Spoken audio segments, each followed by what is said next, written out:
உறவினர் நண்பர்கள் அனைவருக்கும் வணக்கம். என் ஒரு குரல் உங்கள் உரிமை குரல் என்ற தலைப்பில் 11வது நாள் வீடியோ. இந்த பதிவில் மகப்பேறு உதவித்தொகை 18,000 எப்படி வாங்குவது. இதில் ஹெட்டிங்கில் பார்த்திங்கன்னா 18 போட்டிருப்பேன். அது எதுக்குன்னா 2 குழந்தைகளுக்கு நம்ம எப்படி வாங்குறது. 2 குழந்தைக்கு வாங்கணும். ஒரு குழந்தைக்கு 18,000, அதே மாதிரி இன்னொரு குழந்தைக்கு 18,000, மொத்தம் 36,000 ரூபா தருவாங்க. இந்த அமௌண்ட் எப்படி வாங்குறதுன்றதான் இந்த பதிவில் உங்களுக்கு சொல்ல போகிறேன். இந்த வீடியோ நீங்கள் ஸ்கிப் பண்ணாத முழுசாக பாருங்கள்.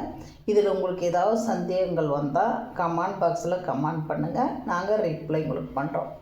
வாங்க வீடியோக்குள்ளே போகலாம். நம்ம முதல்ல நீங்கள் லேபர் கார்டு கட்டுமான நலவாரிய அடையாள அட்டை அந்த கேண்டிடேட் பேரில் இருக்கணும். யாருக்கு குழந்த பிறக்குதோ அந்த பெண் பேரில் அந்த நலவாரிய அடையாள அட்டை நீங்கள் முதல்ல பதிவு பண்ணி வச்சுருக்கணும். அதே மாதிரி அந்த பொண்ணு கன்சீவாக இருக்கா, மாசமாக இருக்கிறாங்க அப்படின்ற ரிப்போர்ட் டாக்டர் கொடுத்துருக்கணும். அந்த ரிப்போர்ட் கொடுத்தாங்கன்னா நீங்கள் உங்கள் நகராட்சியிலையோ இல்லை கவர்மெண்ட்லேயோ இல்லை பஞ்சாயத்துலேயோ நீங்கள் எந்த ஒரு உதவித்தொகையும் இந்த குழந்தை பிறக்கிறதுக்கான உதவித்தொகை நீங்கள் வாங்காது இருக்கணும். அப்படி வாங்கலைன்னு அந்த டாக்டர் உங்களுக்கு ஒரு லெட்ரு தருவாங்க, என்ஓசின்னு தரணும். அதாவது இவங்க எதுவுமே எந்த ஒரு பணமும் எங்கள் கிட்டேருந்து வாங்கலை அப்படின்ட்டு அவங்க என்ஓசி தருவாங்க. அவங்க என்ஓசி அந்த சான்றை நீங்கள் வாங்கி எடுத்துகிட்டு வரணும்.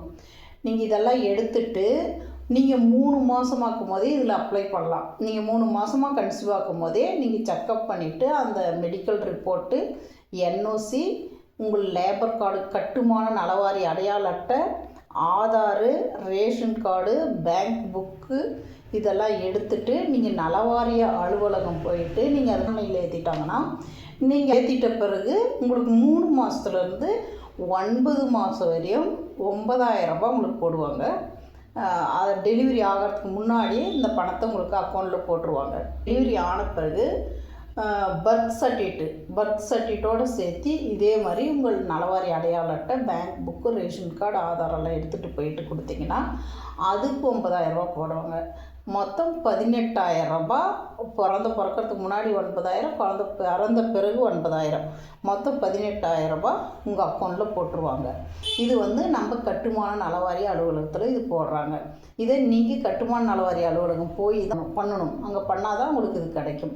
அதே மாதிரி உங்களுக்கு அப்படி இல்லைன்னா நல சங்கங்கள் இருக்கும் ஊரில், அவங்கக்கிட்ட பண்ணுங்கள், அதுலேயே வரும். நீங்கள் நல சங்கங்கள் இல்லை கட்டுமாரி நலவாரியம் இங்கே தான் போகணும்.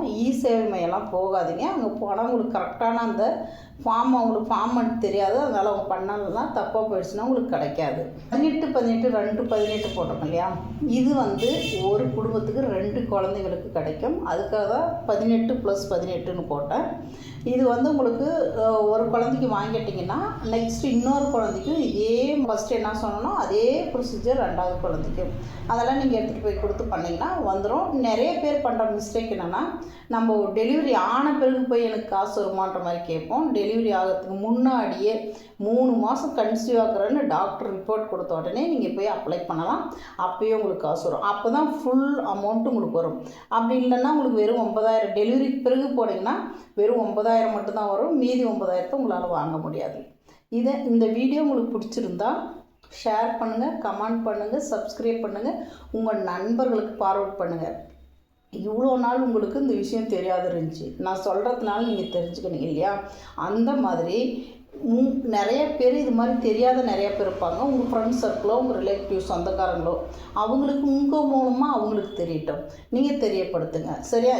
அதாவது ஒருத்தருக்கு ஒரு ஹெல்ப் பண்ணும்போது, இப்போ நான் ஒரு விஷயத்த உங்களுக்கு சொல்லும் போது நீங்கள் மகிழ்ச்சி அடைகிறீங்க இல்லையா, அந்த மாதிரி நீங்கள் சொல்லும் போது அவங்க மகிழ்ச்சி அடைவாங்க. இது ஒரு உதவியாக நீங்கள் பண்ணுங்கள்.